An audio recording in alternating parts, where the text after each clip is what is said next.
Hello everyone, welcome to equity rankers. And कल SPM का paper है और ये लास्ट यूनिट मैं थोड़ी देर में अपलोड कर दूंगा। अभी रिकॉर्ड कर रहा हूँ। टॉपिक जो हमारा यूनिट 5 का नेम है स्टाफिंग इन सॉफ्टवेयर प्रोजेक्ट। देखिए ओवरऑल इसमें क्या है, जैसे staff selection, stress, health issue, safety measures और best method of staff selection, managing people. मतलब पीपल को जैसे जो जो काम करते हैं उनको मैनेज करना, उनसे रिलेटेड कौन कौन सी प्रॉब्लम्स हो सकती हैं, उन सब चीज़ों के बारे में स्टडी करना है इसमें। तो इसमें जो सबसे पहला टॉपिक आता है हमारा वो होता है मैनेजिंग पीपल।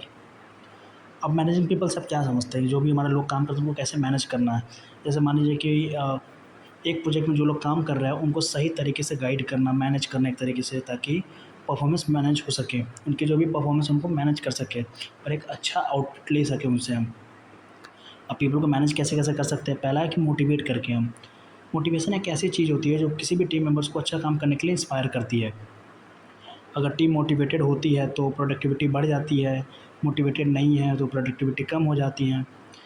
उसके बाद सेकेंड है हमारा टीम ऑर्गेनाइजेशन।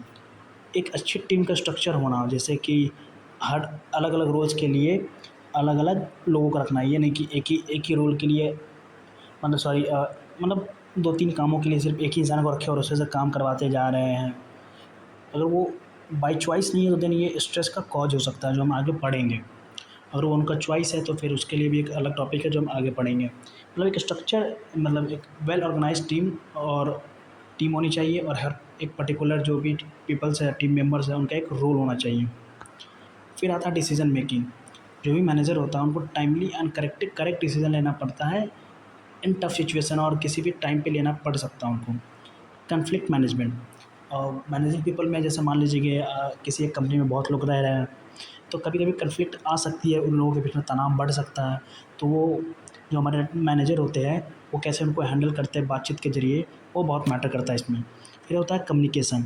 कम्युनिकेशन का मतलब होता है कि बातचीत करना, एक रेगुलर अपडेट लेते रहना, अपने टीम मेंबर से रेगुलर बात करना ताकि उनको अच्छा लगे। ये नहीं कि उनसे बात ही नहीं कर रहा, बस काम करवाते जा रहे हैं। तो ये सब चीज़ें नहीं होनी चाहिए। फिर आता है लीडरशिप। एक अच्छा लीडर अपनी टीम को लीड करता है, मोटिवेट करता है, गाइड करता है, इंस्पायर करता है। हमारा जो नेक्स्ट टॉपिक है वो है ऑर्गेनाइजेशनल बिहेवियर। ऑर्गेनाइजेशनल बिहेवियर का मतलब होता है कि जब किसी ऑर्गेनाइजेशन के अंदर हम काम करते हैं उसके अंदर कैसे बिहेव कर रहा है, मतलब कैसे इंटरेक्ट कर रहा है, उनका एटीट्यूड कैसा है, प्रोजेक्ट क्या कैसा है, जो कि प्रोजेक्ट के आउटकम को अफेक्ट कर सकता है। अब इसमें है इंडिविजुअल बिहेवियर। अब जैसे मान लीजिए कि तीन चार लोग काम कर रहे हैं, तो चारों लोगों का एक अलग अलग अपना एटीट्यूड होगा, एक अपना बिहेवियर होगा, एक अपना परसेप्शन होगा, हर चीज़ देखने का नज़रिया, मतलब हर एक चीज़ें चारों की डिफरेंट डिफरेंट होगी। कुछ कुछ चीज़ें कॉमन भी हो सकती हैं। तो यही चीज़ देखा जाता है उसमें, जैसे चारों की चीज़ें एटीट्यूड परसेप्शन सब अलग अलग होता है। तो उनके अकॉर्डिंग उनको कैसे मैनेज किया जाए, उनको कौन सा रोल दिया जाए ताकि जो फिट बैठे, जिससे हमारा प्रोडक्टिविटी बढ़ जाए। फिर हमारा ग्रुप बिहेवियर। जब लोग टीम में काम करते हैं, जब हम लोग टीम में काम करते हैं, जैसे चार लोग थे, अब टीम में काम कर रहे हैं सब लोग, तो इसमें एक डायनामिक इंपॉर्टेंट हो जाता है।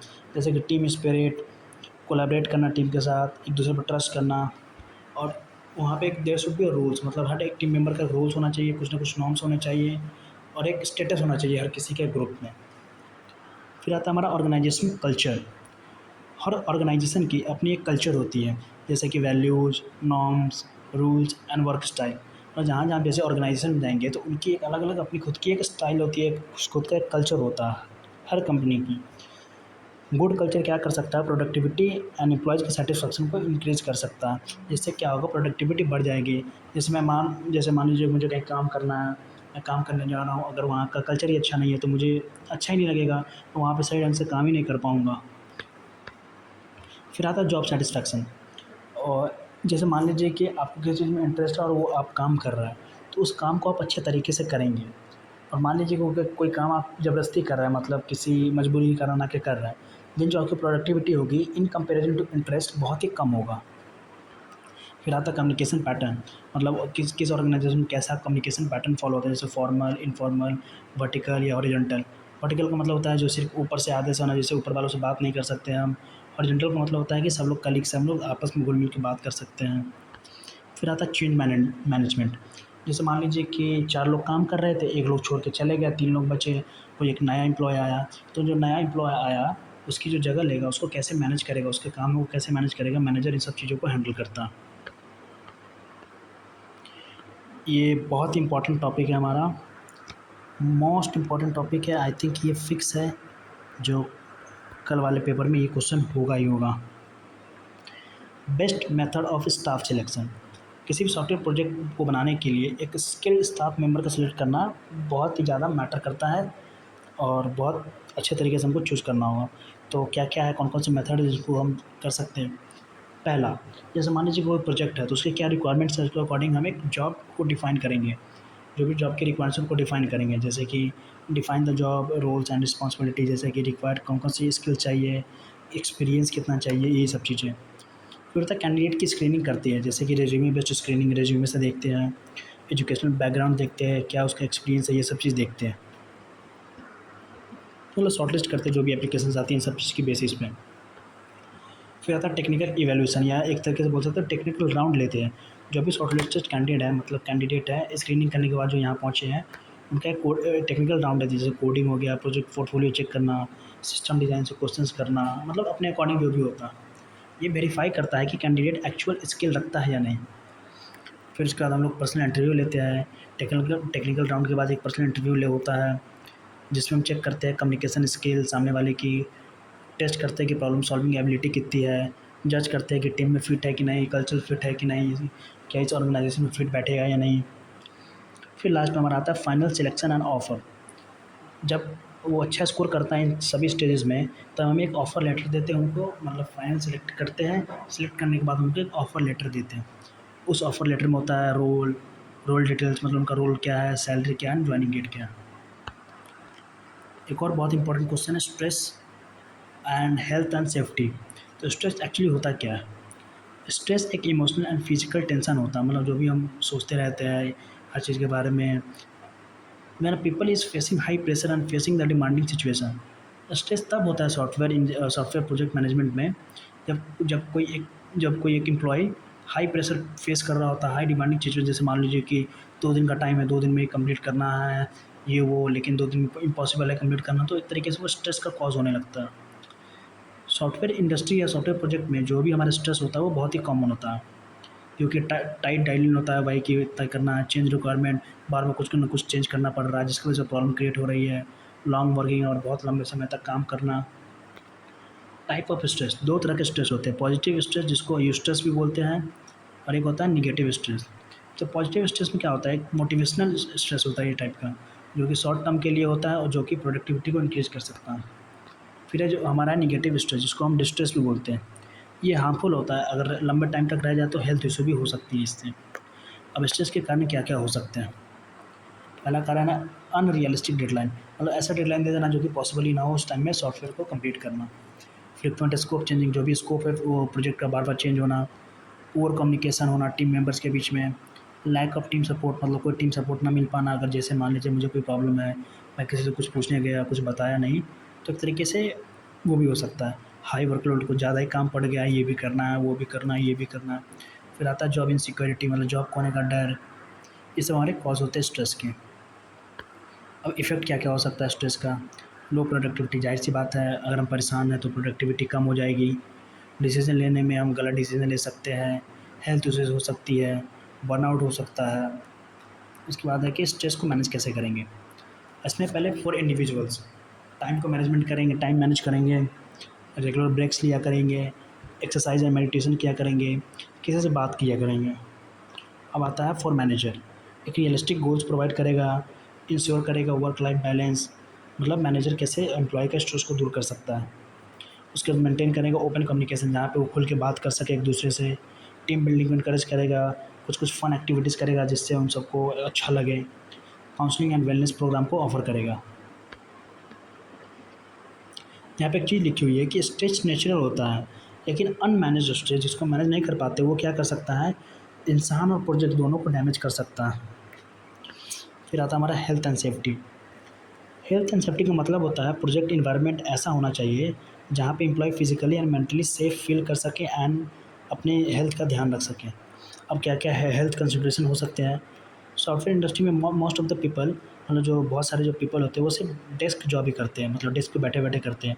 उसकी वजह से क्या हो सकता है, उनको बहुत सारी कॉमन हेल्थ इश्यूज़ मिल सकती हैं, जैसे कि आई स्ट्रेन, आँखों में दर्द रहना, बार बार कंप्यूटर स्क्रीन पर देखने की वजह से, back pain and posture issue मतलब रॉन्ग सीटिंग सेटअप की वजह से पीठ में दर्द होना, स्ट्रेस एंड फैटिग मतलब कंटिन्यूअस वर्कलोड एंड डेडलाइन की वजह से स्ट्रेस लेना।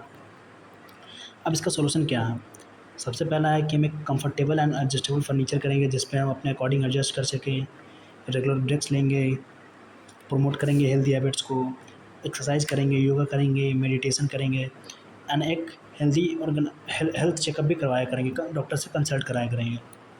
सेफ्टी इन वर्क प्लेस, देखिए जो सॉफ्टवेयर होते हैं उसमें ज़्यादा कुछ मतलब सेफ्टी का उतना नहीं होता है, लेकिन फिर भी कुछ कुछ इंपॉर्टेंट पॉइंट को इंश्योर के करते हैं, जैसे फायर सेफ्टी मेजर्स, अगर मान लीजिए आग लग जाती है तो अलार्म, एक्सटिंग्विशर, एग्जिट प्लान ये सब होना चाहिए अच्छे से।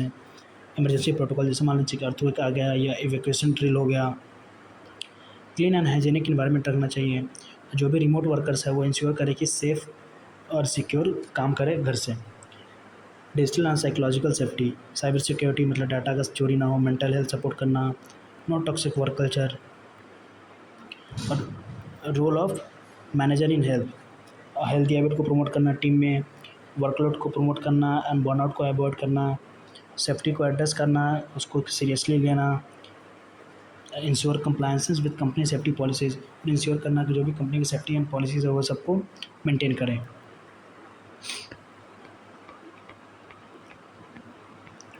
और ये भी बहुत इंपॉर्टेंट है, the Oldham and Hackman job characteristic. जो ओल्डमैन और हैकमैन थे उन्होंने एक्सप्लेन किया कि कौन से जॉब फीचर्स होने चाहिए जो एम्प्लॉयज़ को मोटिवेट करे और उनकी जो जॉब सेटिस्फैक्शन वो बनी रहे, मतलब वो इंक्रीज़ करें। मतलब एक तरीके से क्या, जैसे मान लीजिए कोई काम है उनमें क्या क्या फीचर्स ऐसे ऐड कर दें जिसकी वजह से लोग उस काम को अच्छे तरीके से करें, उनको कोई प्रॉब्लम ना हो। तो इस मॉडल के अकॉर्डिंग अगर एक जॉब सर्टेन कोर कैरेक्टरिस्टिक को फुलफिल करती है, जैसे मान लीजिए कोई एक मॉडल है, इस मॉडल के अकॉर्डिंग सॉरी इस मॉडल के अकॉर्डिंग अगर जैसे मान लीजिए कोई एक जॉब है, अगर उसके अंदर ये कोर कैरेक्टरिस्टिक्स है, मतलब कुछ गुण हैं जो भी फुलफिल करती है, तो एम्प्लॉय को काम में इंटरेस्ट आएगा, उसका performance and engagement automatically increase हो जाएगा। तो इन्होंने 5 कैरेक्टरिस्टिक्स दिए थे, जैसे कि स्किल वैरायटी, वर्क में different different skills and talent use करने का चांस मिलता है।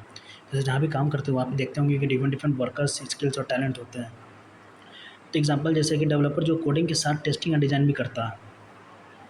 स्किल वैरायटी का मतलब जैसे मान लीजिए कि मैं हूँ, वहाँ पे काम कर रहा हूँ, तो जैसे अगर मेरी स्किल मेरी इंटरेस्ट है, जैसे पीछे में बात किए थे कि अगर एक कोई बंदा है उससे एक ही इंसान से 3-4 काम करवाया जा रहा है और उसका मन नहीं है तो वो स्ट्रेस का कारण होता है। लेकिन जो ओल्डहैम और हमारे जो हैकमैन है, हैचमैन जिसको, उन्होंने बताया कि अगर कोई एक इंटरेस्टेड है जिसको मतलब टेस्टिंग करना भी पसंद है, कोडिंग करना भी पसंद है, डिज़ाइन करना भी पसंद है, अगर अलग-अलग स्किल्स उनके ट्राई करते रहे तो उनको भी अच्छा लगेगा। फिर होता है टास्क आइडेंटिफाई, मतलब जैसे टास्क आइडेंटिफाई का मतलब है कि जैसे मान लीजिए मैं कोई काम कर रहा हूँ तो वो काम मुझे पूरा करने दिया जाए, ये नहीं कि किसी और को भेज दिया जाए। इससे क्या होगा, जो मेरा जो एक्सपीरियंस है वो इंक्रीज़ होगा। फिर आता है टास्क सिग्निफिकेंस, काम का ऑर्गेनाइजेशन या दूसरों पर क्या इम्पैक्ट पड़ता है। जैसे भी कोई काम है, ऑर्गेनाइजेशन मतलब जो हम काम जहाँ काम कर रहे हो वहाँ पे, और किसी और के लिए क्या इम्पैक्टफुल है, मतलब क्या काम आ सकता है, मतलब बेनिफिट क्या है उस काम का जो हम लोग कर रहे हैं। जैसे कि मान लीजिए जो मेडिकल जैसे हॉस्पिटल्स होते हैं वहाँ पे बहुत सारे सॉफ्टवेयर प्रोजेक्ट्स होते हैं, जैसे हेल्थ मॉनिटरिंग सिस्टम ये सब होते हैं जो हेल्थ इशू को ट्रैक करते रहते हैं, तो दूसरों के लिए ज़्यादा बेनिफिट्स है। इससे क्या होता है कि अच्छा लगता है कि हम किसी और के लिए काम कर रहे हैं। फिर आता है ऑटोनॉमी। ऑटोनॉमी का मतलब होता है जो भी एम्प्लॉइज़ होते हैं उनको फुल्ली छूट हो कोई भी काम करने के लिए, खुद का प्लान बनाए, एग्जीक्यूट करे, फ्रीडम हो।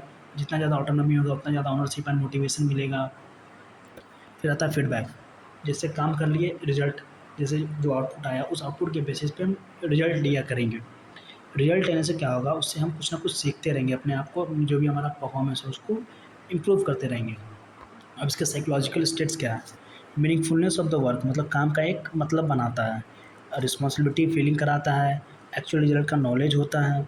आउटकम क्या होता है, हाई जॉब सेटिस्फैक्शन मतलब लोग इससे बहुत ज़्यादा सेटिस्फाई होते हैं, मोटिवेशन इंक्रीज़ होती है, बेटर परफॉर्मेंस मिलता है, लो टर्नओवर मिलता है इससे।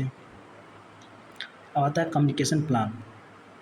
कम्युनिकेशन प्लान एक डॉक्यूमेंट या स्ट्रैटेजी होती है जो डिफाइन करती है कि प्रोजेक्ट की टाइम इन्फॉर्मेशन कैसे शेयर की जाएगी। कम्युनिकेशन प्लान का मतलब जैसे मान लीजिए कि एक डॉक्यूमेंट या स्ट्रैटेजी होती है, जब हम काम कर रहे थे किसी भी प्रोजेक्ट पे काम कर रहे थे तो उस टाइम हम इन्फॉर्मेशन को टीम मेंबर के साथ कैसे शेयर करें। अब इसका इंपॉर्टेंस क्या है, मिस कम्युनिकेशन से डिलेज, एरर्स एंड कन्फ्लिक्ट होते हैं। जैसे मान लीजिए कि अगर कम्युनिकेशन अच्छे तरीके से ना हो तो वो डिलेज करा सकती है, एरर्स आ सकती है और कन्फ्लिक्ट हो सकते हैं एक दूसरे के बीच में।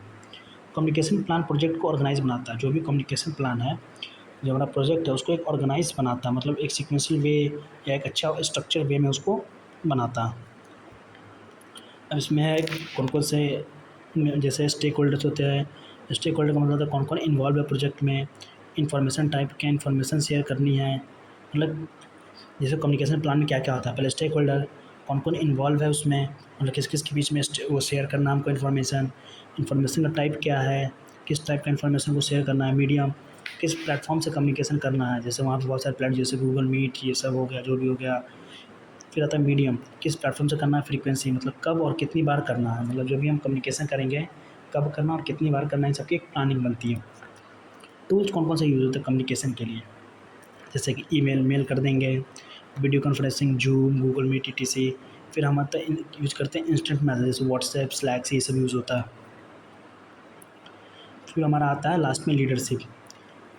इसका मतलब होता है कि टीम को डायरेक्शन देना, मोटिवेशन मोटिवेशन बनाए रखना उनके बीच में, उनको कोऑर्डिनेट करना अच्छे तरीके से। एक गुड प्रोजेक्ट लीडर के क्या क्या क्वालिटीज़ हो सकते हैं, जैसे विजनरी, क्लियर गोल्स होना चाहिए, कैन गिव डायरेक्शन टीम, और टीम को भी एक डायरेक्शन दे सके, अच्छे से बता सके। गुड कम्युनिकेटर, मतलब हर लेवल पे एक क्लियरली कम्युनिकेट करना आना चाहिए। फिर आता है decision maker, timely and effectively taking decision, मतलब करेक्ट टाइम पे अच्छा डिसीजन लेना। मोटिवेटर का मतलब होता है कि टीम मेंबर्स को मोटिवेट करे, एनर्जेटिक फील कराए हमेशा। प्रॉब्लम सॉल्वर, मतलब क्षमता हो किसी भी प्रॉब्लम को सॉल्व कर सके, जैसे कोई भी कन्फ्लिक्ट या इशू होता है तो उसको हैंडल कर सके। रोल क्या क्या होते हैं लीडर्स के, क्लियर गोल्स एंड माइलस्टोन को सेट करता है, smooth communication between team members करता है, रिस्क एंड कन्फ्लिक्ट को हैंडल करता है, उनको मोटिवेशन देना, ये सारी चीज़ें होती है। और यहीं पे हमारा जो है यूनिट 5 ख़त्म होता है, स्ट्रीम कंप्लीट है। बस इतना ही कर लेंगे आप आराम से 50 to 60 मार्क्स का पूरा अटेम्प्ट कर लेंगे विथ गारंटी। न्यूमेरिकल के लिए भी अलग से 3 वीडियोज़ अपलोड कर दिया हूँ, 3-4 टाइप के न्यूमेरिकल थे, उसी में मैंने सारा कर दिया है। न्यूमेरिकल भी बहुत ईज़ी है, अच्छे से पेपर करें and best of luck for your exam.